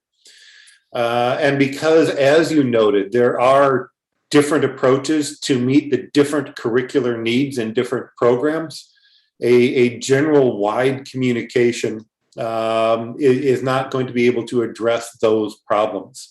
So I would strongly recommend, and I have been strongly recommending through the deans and chairs, that programs communicate directly with their students about how the fine detailed information around how programs are going to be delivered, particularly recognizing that there are even still some changes that are being made to adapt to the needs of the learners. It is stressful. And if you have a suggestion for how a wide communication from me or someone else at the college would be helpful, I would be delighted to do so. But at this point, the level of detail needs to be program specific. Yeah, so I guess that would be the biggest thing, just to remind students about going back to their programs. And I'm sorry, I think I hadn't muted myself and you heard me in between there. I was just stressed because that's where students go first. They go to the college website, and only if they are directed back to their programs do they go back there. Okay. So I'll take that away. I note there was a question elsewhere or a comment elsewhere as well, talking about, is there a way to connect those two directly? I will take that away and try to come up with an improvement to the existing links between the different portions of the website. Thank you. Thank you. Okay, thank you very much, Judy, for your two questions, and thank you, Chris, for the clarity you were able to add to this. And again, this is evolving, folks, as we continue to learn more about the number of students coming on campus, the needs of our student population.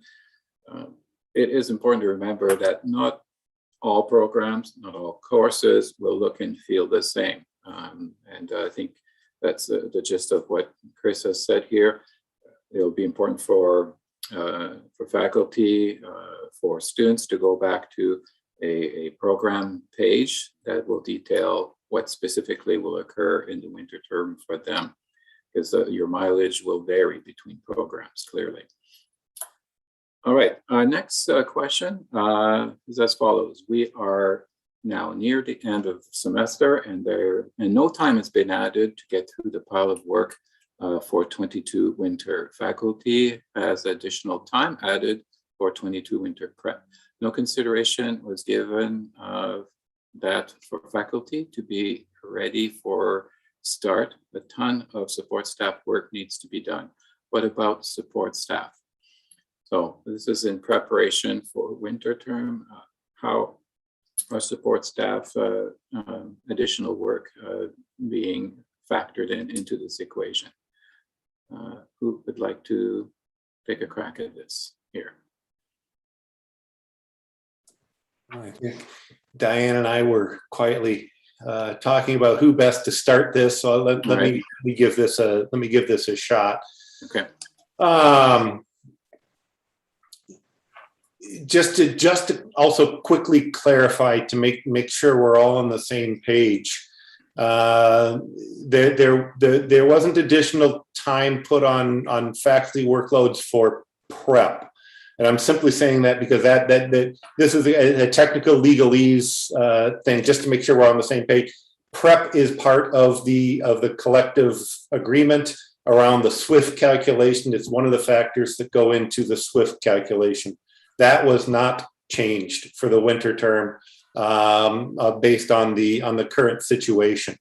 There was some additional time made available to faculty for curriculum revamping, if you will, but not additional time for prep.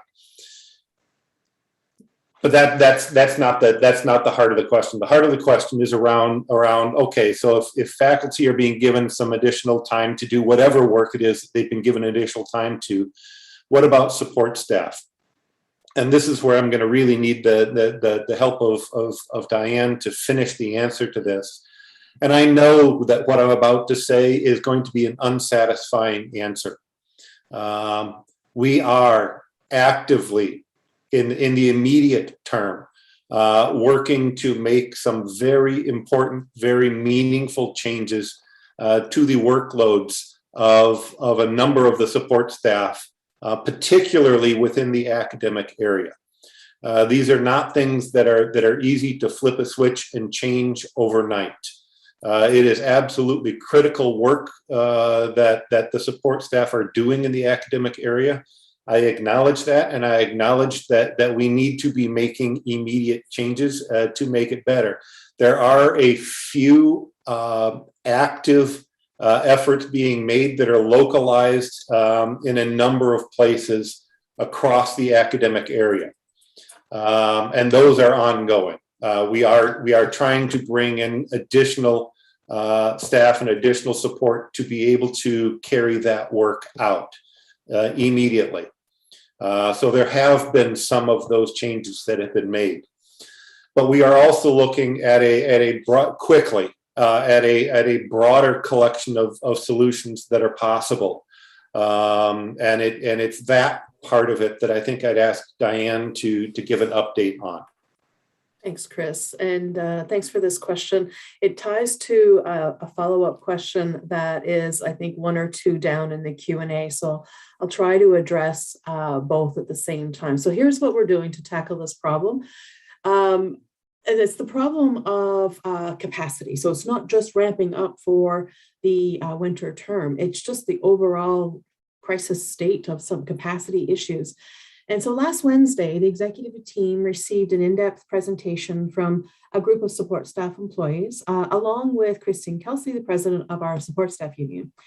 And really the focus of that presentation was on the breadth and depth and responsibilities of our academic budget officers. So certainly within the academic area, important work, but when you think about some of the work that they would do in that title, and there's a lot of different roles that may not have that title, but do the same kind of work in getting ready for the winter term. With this presentation, there was the collision of deadlines that were really highlighted, the incremental work that's been assigned over the course of the last couple of years. And with that came some potential recommendations, both short-term, medium-term, and longer term, that they asked the executive team to consider. And as an executive team, we committed to getting back to them within a 2-week period on what we could action, what could we see from a relief perspective and put in place. And I want to note and recognize this issue of capacity is widespread, and I've heard it, and I don't want to appear tone deaf to these comments that are coming up, but this was a really important shift. This shift where it came forward to say, look, we're not just saying, what are you going to do about it? We're going to lay it out to say, here's what we're talking about. Here are the collisions. Here are the incremental works that has been assigned. And it's not that we're self-assigning, it is with a collection of a whole bunch of other things. This is what's happened, and this is what it's caused our work to look like, our assignments to look like. And we do recognize it's not just with that one role, but what we want to do to approach this problem is to review one group to really understand the problem and develop some potential countermeasures to address the capacity gap, and then be able to apply that to others.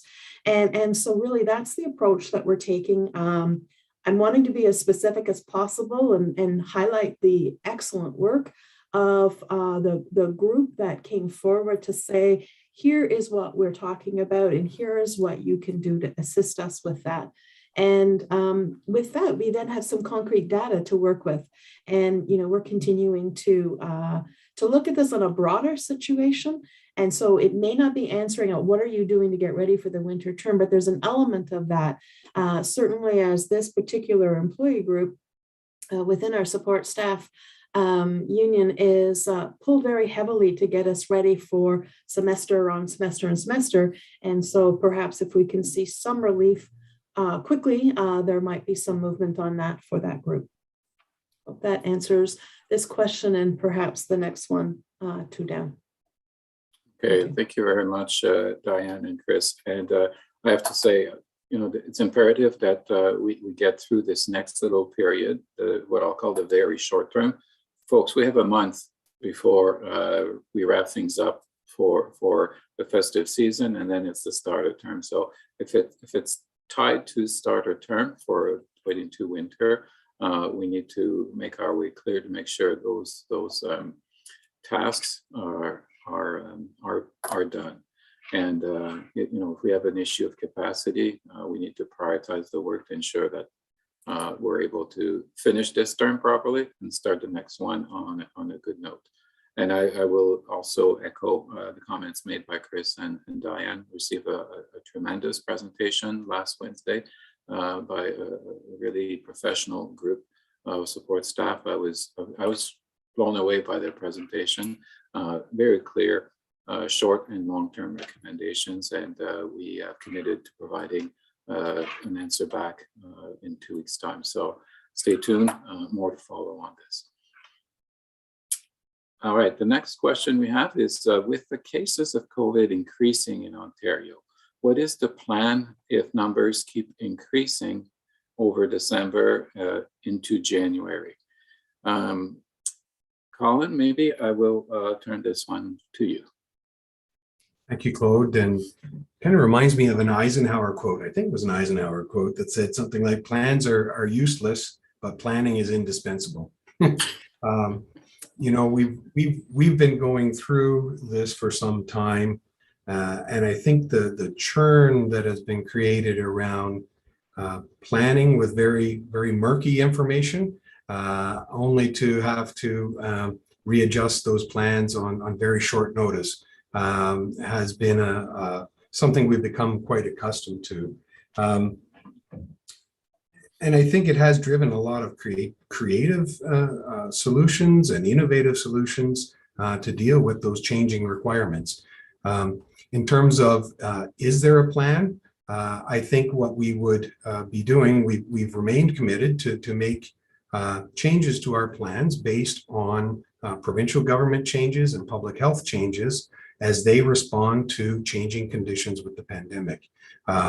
We are seeing an increased case count currently.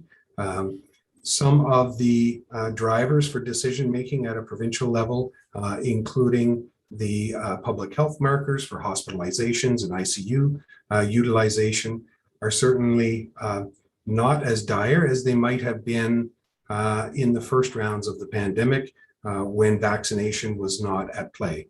But that's not to say that, come December 25th, we're not dealing with, a Zeta variant of Delta that we just can't anticipate and can't speculate on.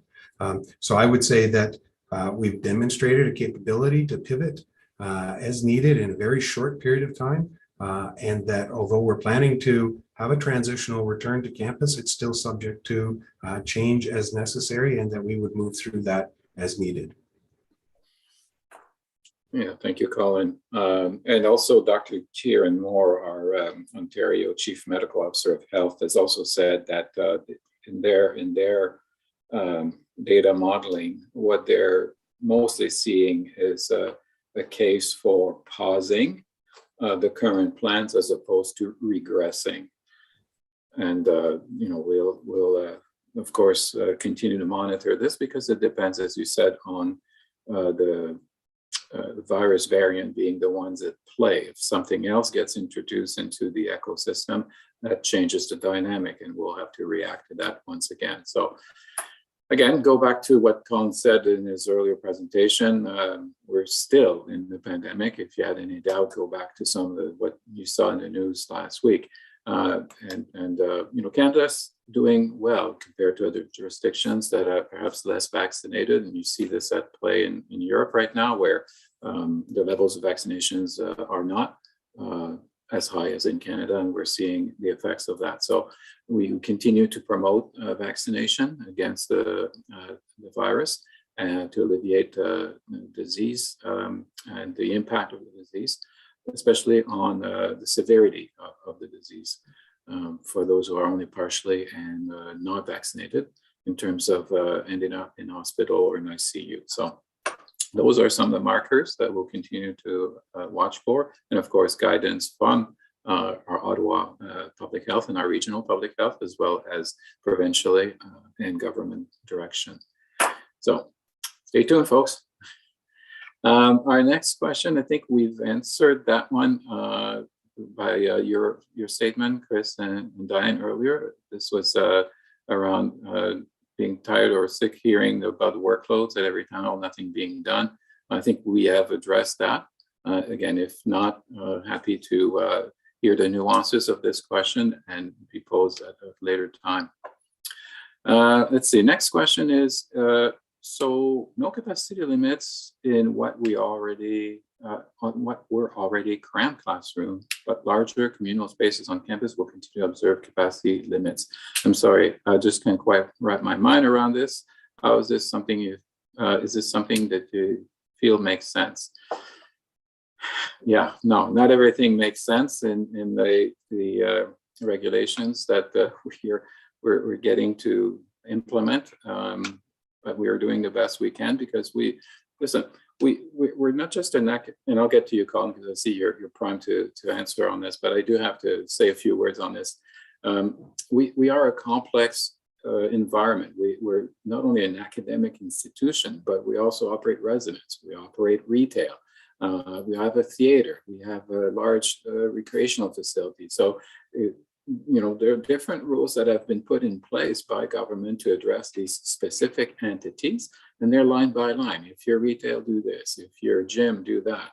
And at times, those things may be coherent, but if you put all of these under one roof, like a campus like Ottawa, sometimes you have to kind of go, okay, what does that mean for us? So it is subject a little bit to our interpretations, and we try to clarify this with either MCU, with public health authorities, just to make sure that again we continue to understand those directives and those guidelines clearly. What we continue to do well, though, is what we do at our entrances and what we're asking everybody to do in order to gain access to campus. And that has not changed, and that is what's keeping our population safe on campus. So with that, I'll turn it over to you, Colin. Certainly much less to say now on this one. Very good points, and I think certainly it has caused us to take some time to wrap our minds around things over the past little while as well. But I think it's important to note as well that we do need to get back to business, and the relaxation of physical distancing in our indoor academic spaces allows us to be able to do that, recognizing we have a highly vaccinated population that's coming to campuses. So that being the case, we also have public health recommendations that are asking us to be gradual and cautious about lifting some of these controls around physical distancing, particularly outside of those spaces. So we're trying to do our best to certainly leverage the flexibility that's been provided through the regulations to be able to get back to business, while at the same time continue to exercise an abundance of caution wherever we can, and wherever it makes sense to continue to do that. Thank you, Colin. Sorry to steal some of your thunder. Next question has to do with self-screening here. If we are still required to do daily self-screening, provide proof of vaccination upon entry in the 22 winter term, with the additional students and staff on campus, what is being done to reduce the wait time when entering the college? That's a great question. Sorry, Colin, I'm turning it back to you.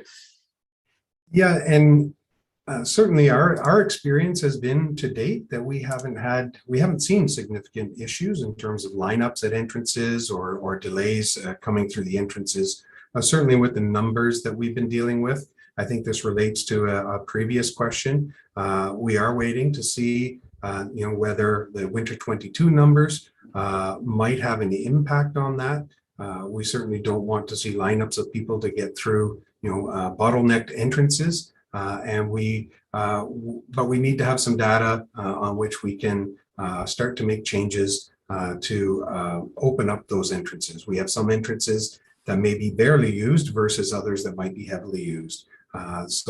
Again, this is another area that we are feeling our way through with the same objective, not to have lineups at entrances.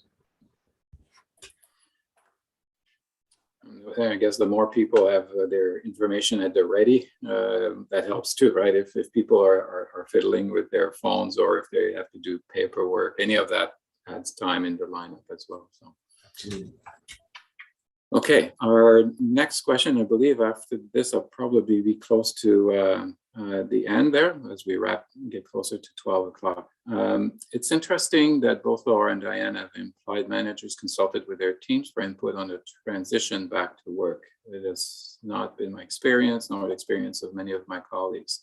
It's also interesting that Diane mentioned that roles were considered when determining who would go back, but Laura indicated 100% of support staff would be returning for a portion of their work, regardless of their role. So transparency is important, why is information so inconsistent? So yeah, we need to clarify that here for you. Perhaps Diane, you've got your mic off, so you want to start? Absolutely. So I could start. So I just want to preface to make sure that people understood my comments. So what I was doing was highlighting what the process was that Human Resources provided as a framework to all the college. And so all the leaders one was determine the positions. What is required to be fully remote? What is required to be on site? What is required to be hybrid? And our recommendation was really, it is position based. And so that you are ensuring that we're meeting the needs of the learners. So that was my opening, just to clarify that was the framework within which each of the operational areas would then have to turn their mind to say, okay, what is the service delivery? Because it's based on service delivery. What is the service delivery that we are wanting to ramp up to for the winter term? So if there's inconsistency with that, it could be departmental specific, but I don't want to assume that. So with that, I will hand it over to my colleague, Laura, to speak to more of that specific. Thanks, Diane. Yeah, the question's anonymous, so I'm not quite sure, where the person is working.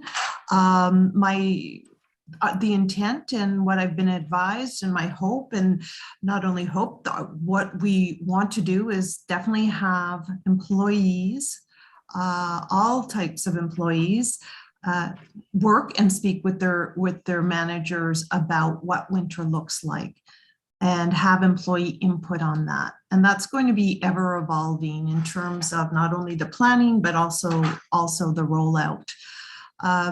So in terms of that, as I said, I want that to be ongoing. We are going to be learning by doing in student support services. The majority of employees there do support and deal with students, not all, certainly, but there are a number of other activities that do go on, and that is meaningful to be on campus. Now, if we feel that's not working or there's issues with that, certainly we are going to be as flexible as possible in terms of supporting employees' desires, but also first and foremost, supporting our operations in terms of delivering a quality experience. So it's really for us as teams to navigate our way through that And to do that, I think the best we can by keeping those lines of communication open, to be transparent with each other, and to do our very best to have a good and healthy working relationship with our colleagues and with our teams, and great support to our students. So I want you to say we're open, we're working our way through, but as I said earlier, this is really new for us, and we're really trying our best to navigate our way through another new experience in terms of how do we revert back in a way that makes sense as the world's opening up and that expectations are now different. So, but really keep the dialogue going. I hope that answers the question. I'm happy to also take this back to our teams and further the dialogue. If people feel they haven't been heard or listened to, or had the opportunity for the dialogue and to understand the why. So that would be my commitment back to this group. Okay. Thank you very much, Diane and Laura. The next question isn't really a question, it's more of a comment. So I'll leave people to read that as they wish in the Q&A. But there is one question I do want, the following one, it's a quick one. And I'd like to cover this before we end our time together here. It's, will we be able to meet with students, masked of course, in our offices? Answer to that is, I'm sure, a resounding yes. But I guess leave it to Colin here if he has different information. Yeah, and I think certainly, you know, we've continued to meet with folks in office spaces when masked, and I think we have to take a reasoned approach to respecting the principles of physical distancing. So it really depends on the size of your office. If you are in a small office and you're meeting with one student and you can do a reasonably good job of keeping an adequate distance between you for that meeting, then absolutely, you're wearing masks and there's no reason why you shouldn't. Larger offices, you may have adequate space to keep, you know, a couple or three people, even four people in really large offices, you know, who are able to still practice having some distance from each other in that space.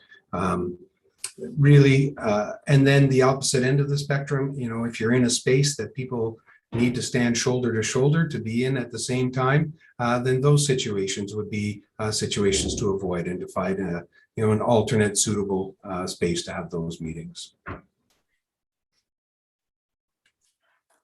Okay, thank you very much, Colin. And with that, I said at the beginning that we would take the remaining questions, which there are several here. So we will take those questions back. We'll likely bundle those that are very similar in nature and endeavor to provide answers that we will post back on my AC in a few days. Before I turn it over to Ron, I'd like to summarize here what we've talked about this morning. And also, what I would like to say is a big, super huge thank you to Colin, because this is his last town hall day. We've got another town hall this evening, so I can't say it's his last town hall, but it's his last town hall day. As you may have heard, Colin will be retiring very shortly. This is where everybody goes like this. But I do want to take the time publicly here, Colin, to recognize your professionalism at all time, your leadership. Especially through these last 2 years, you've really punched above your weight to really put the college on a good footing in relation to health and safety, security for the college during a very challenging period. So I know there'll be more occasion for folks to share their good wishes with you, but given that this is our last official town hall time with you, I wanted to convey those words to you. Thank you. Thank you, Claude. That's much appreciated. And it truly has been my pleasure, I think, and certainly my privilege to serve the college and college leadership and the entire college community over the last 21 years or so. So thank you. Wonderful.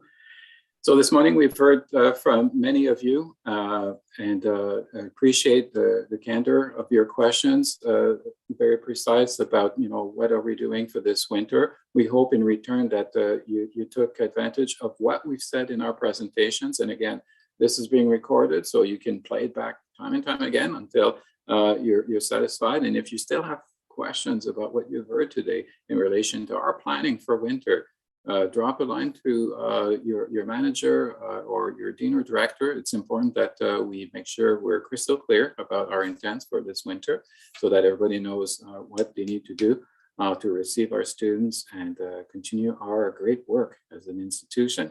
With that, I will turn it over to Ron for closing. Thank you. Thanks, Claude. Those are some really great words, Colin. And Colin, I hope you see the chat there. It just blew up with all the comments for you. So just to acknowledge that.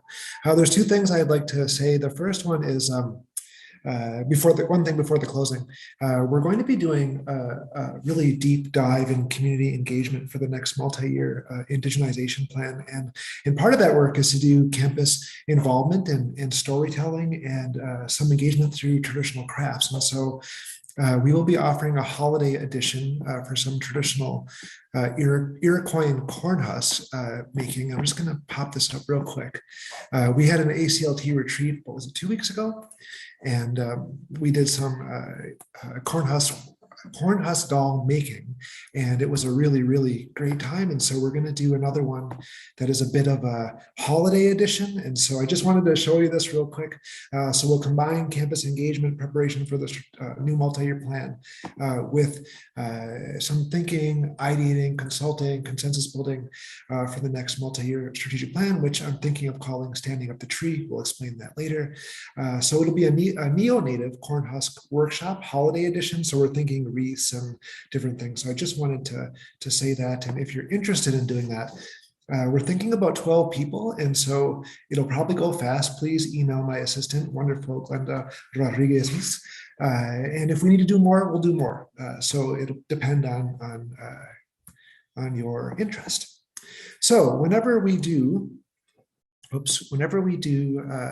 an opening, we always do a closing. And so I'm working on how to do that in my language. I don't have quite the ability to do it, yes, but very, very close. And so I'll do it in English today.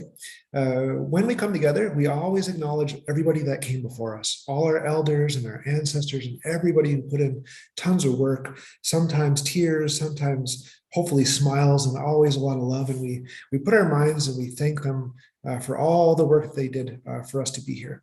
Next, we acknowledge each other, all of you and all of us who continue to put in our investment, our time, our smiles, all the love that we bundle together to do the work for each other, our students, and ultimately the community. And then last, we think about all those faces who are yet to come, the future generations, for it's them who ultimately we're doing this work for. And so together we bundle those thank yous together. And then today, actually, there'll be a fourth one. The fourth one is for Colin. We'll bundle those thank yous all together. We wrap our minds and we say, our minds are one. Thank you for your good work, your good mind, a strong spirit, and a strong fire. Have a good afternoon. Yamango. Unagiwahe.